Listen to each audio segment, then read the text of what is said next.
Senhor presidente, ilustre deputado Luiz Couto, senhoras deputadas, senhores deputados, ouvintes da Rádio Câmara e telespectadores da TV Câmara e demais veículos de comunicação deste Parlamento, que é a nossa Câmara Federal. Eu estou exatamente na Câmara Federal, exercendo esta função de deputado federal há 2 anos e 3 meses. Já fui vereador na minha juventude, tive na Assembleia Legislativa do Estado de São Paulo, na função de deputado estadual, servindo com muita honra ao povo paulista, como também fui, por 2 mandatos consecutivos, prefeito municipal da cidade de Mogi das Cruzes, no estado de São Paulo, localizado na região leste da cidade de São Paulo, a 50 quilômetros. Uma região riquíssima, com microclima excepcional para a produção de verduras, legumes, frutas.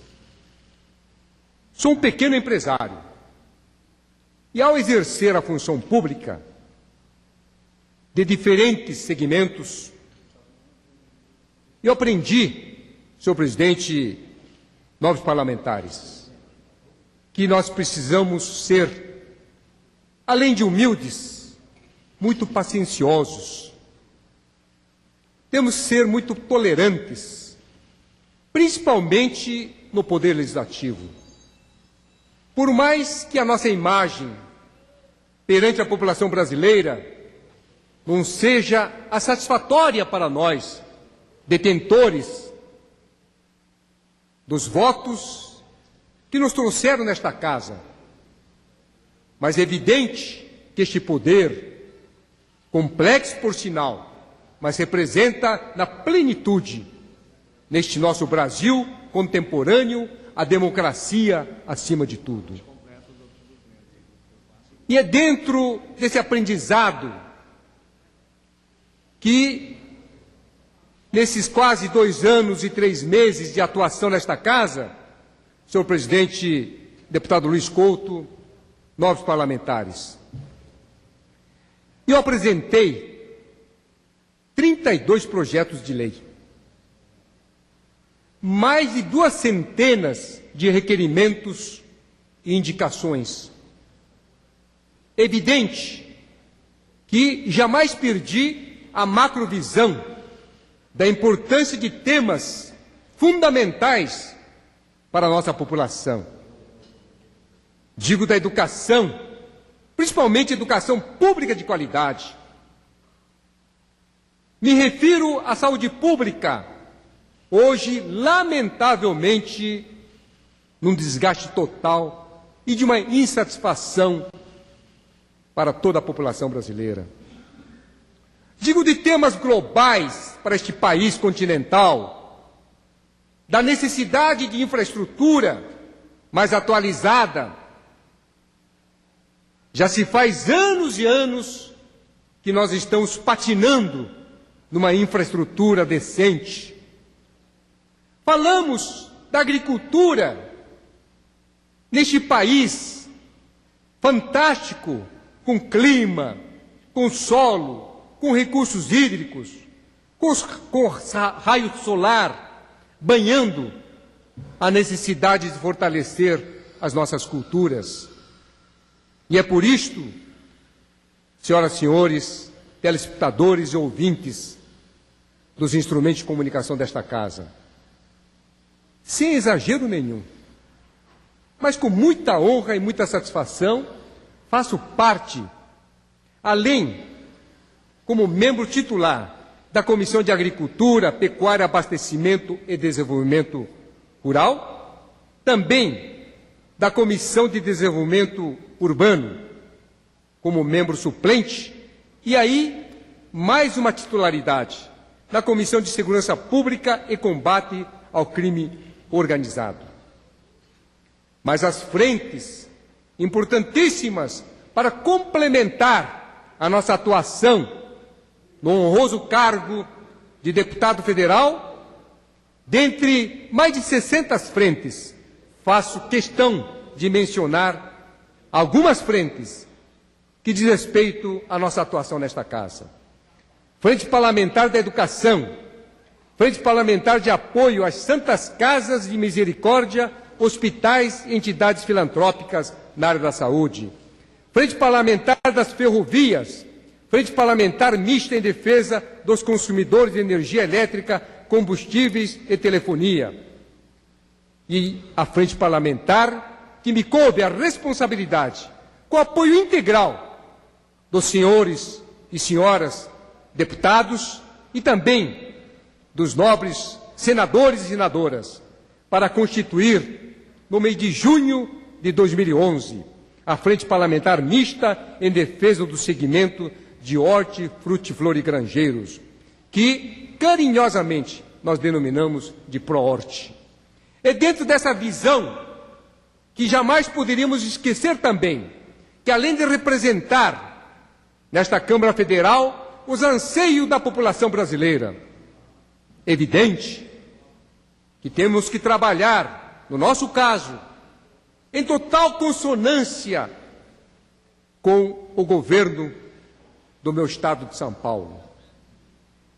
E por que não dizer também das prefeituras e das câmaras municipais, que temos uma relação muito estreita, e aqui faço questão de citar não só o Executivo e o Poder Legislativo da minha cidade natal de Mogi das Cruzes, como também da vasta região do histórico Vale do Paraíba e também do Alto Tietê.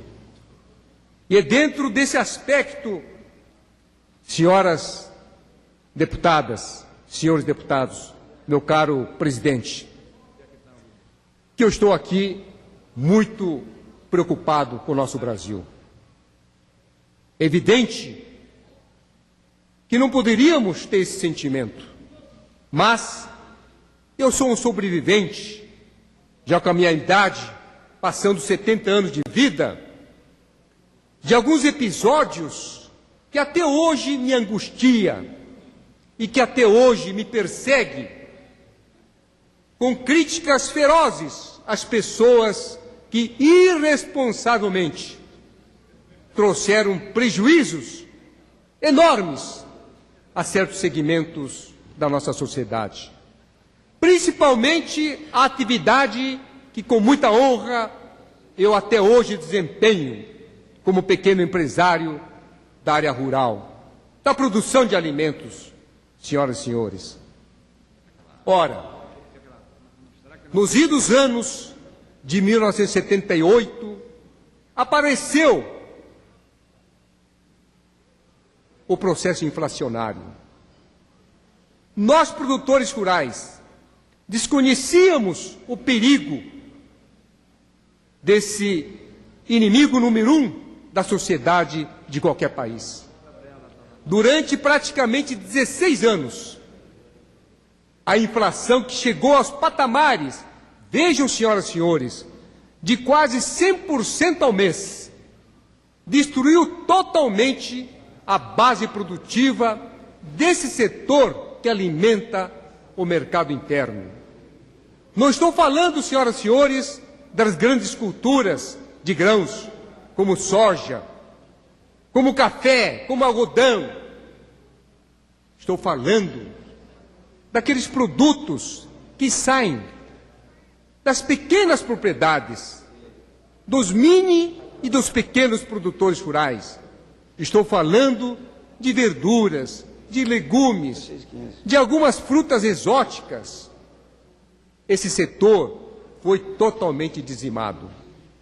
E quando digo que foi sobrevivente, senhor presidente, senhoras e senhores deputados, é porque, infelizmente, os governos seguidamente não puderam entender que produtos perecíveis e sazonais, principalmente desta família de hortifrutiflora e granjeiros, não tem como, quando não existe o poder de compra, repassar os preços para a sua cadeia produtiva, sejam atacadistas e varejistas, e principalmente a classe consumidora.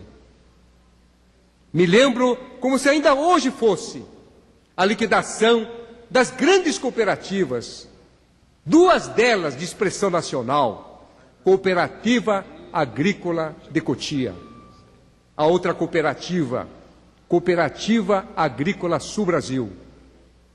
Milhares de associados que diariamente abasteciam a mesa da classe consumidora com esses riquíssimos produtos não sobreviveram. E pela quebradeira dos produtores, consequentemente, estas cooperativas também foram liquidadas. Triste memória.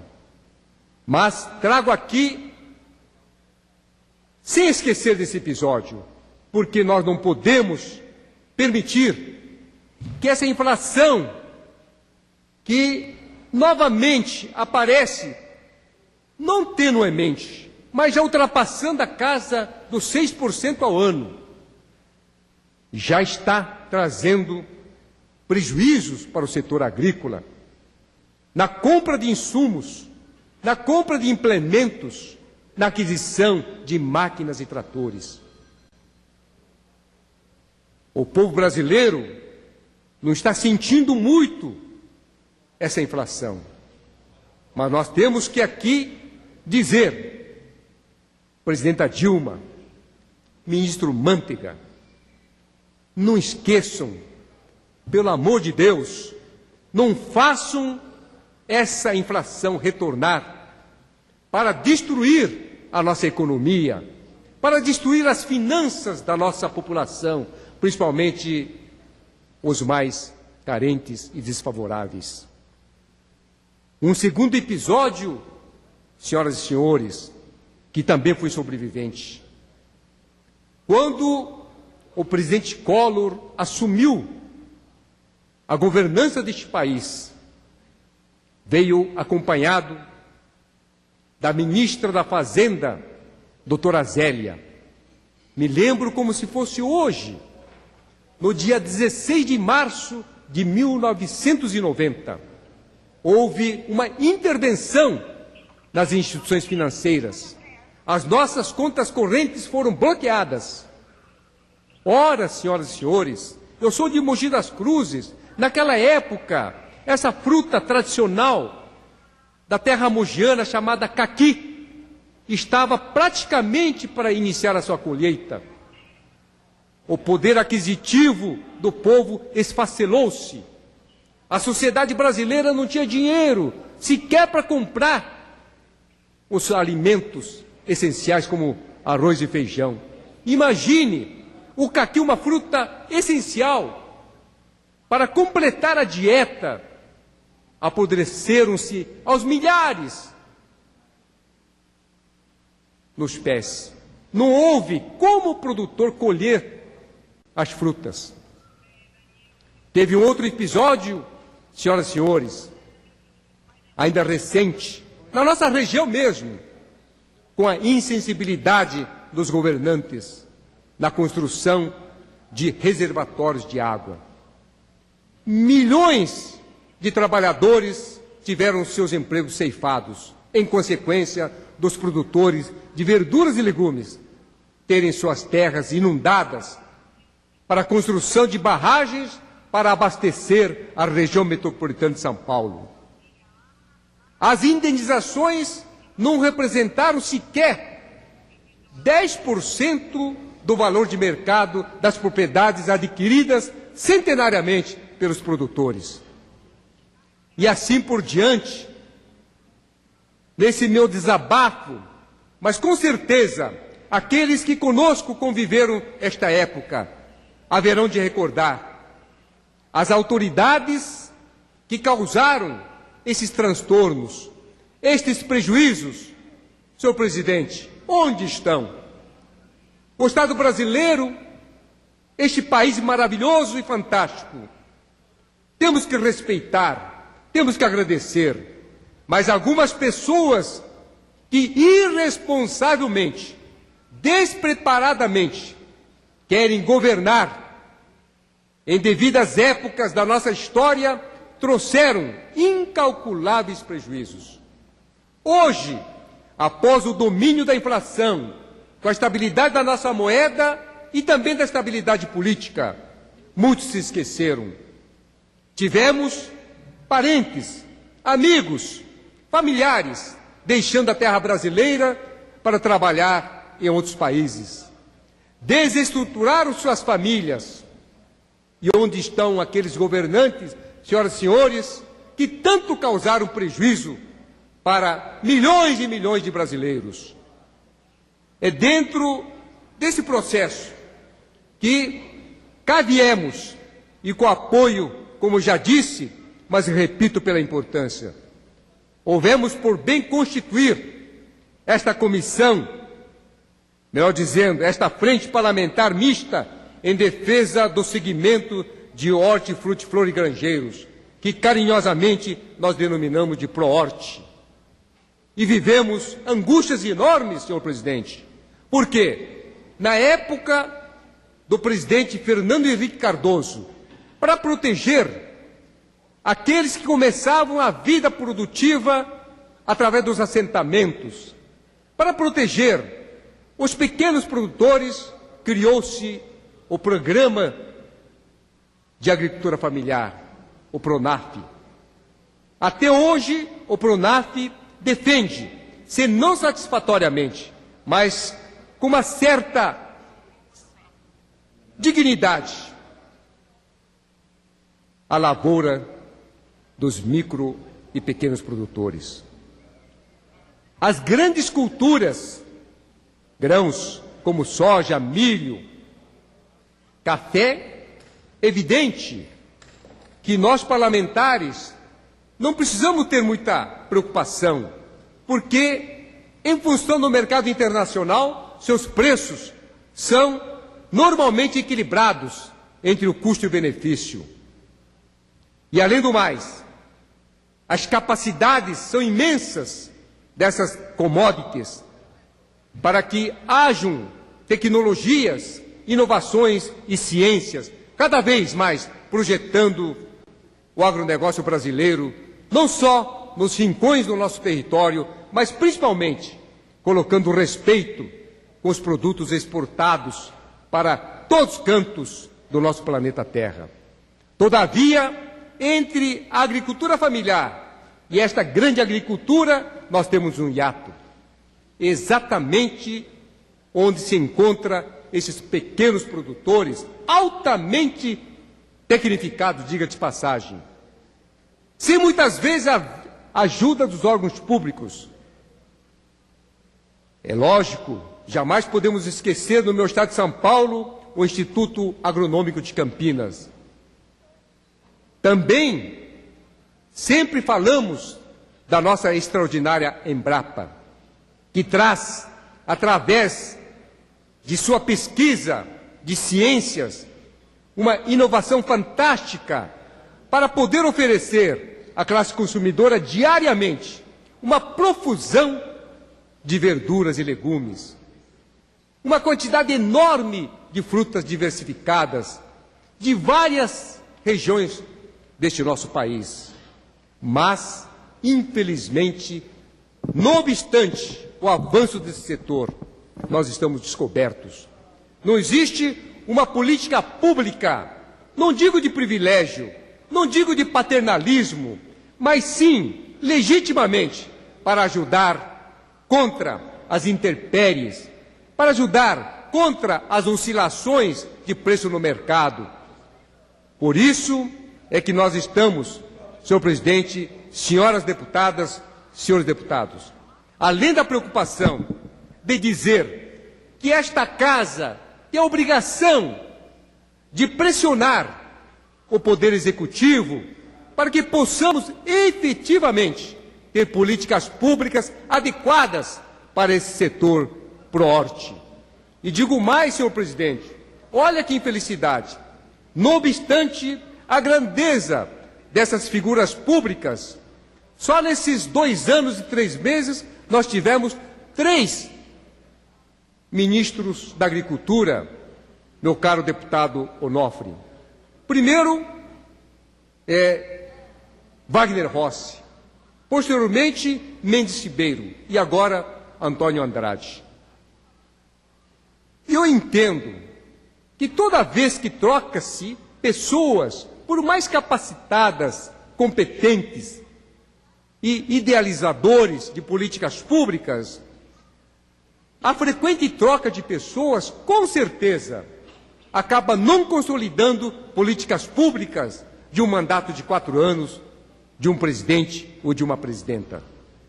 Por isso, queria solicitar, com muito respeito aos nobres pares deste maior parlamento da América Latina, para que, além de termos uma educação extremamente de qualidade, e nisso tenho brigado, além de fazer parte da frente parlamentar da educação, para que, quando se fala na conquista de uma educação de qualidade, não podemos permitir que nas nossas escolas públicas o período seja de 4 horas.